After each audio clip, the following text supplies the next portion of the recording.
Hello everyone. तो अनंता music से आ रहा है खेसारी लाल यादव जी और रानी एक्ट्रेस का एक बहुत ही बेहतरीन सॉन्ग, जिस गाने को लिखे हैं टुनटुन यादव जी।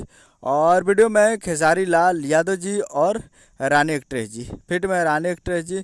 तो आज सुबह से ही खेसारी लाल यादव जी का इस गाने का शूटिंग चल रहा है, जो कि वीडियो का शूटिंग कंप्लीट हो चुका है और उसका कुछ तस्वीरें निकल कर आई है, जो कि आपको स्क्रीन कवर दिखाई दे रहा है।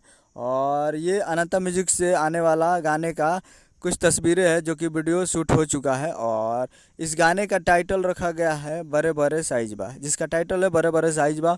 यही गाने का टाइटल निकल कर आ रहा है। देखते हैं कि कौन सा टाइटल चेंज होता है, यही टाइटल आएगा। तो आप लोग तैयार रहिएगा। अनंता म्यूजिक से बहुत ही जल्द आप लोगों को देखने को मिलेगा खेसारी लाल यादव जी और रानी एक्ट्रेस की जोड़ी वापसी अनंता म्यूजिक से।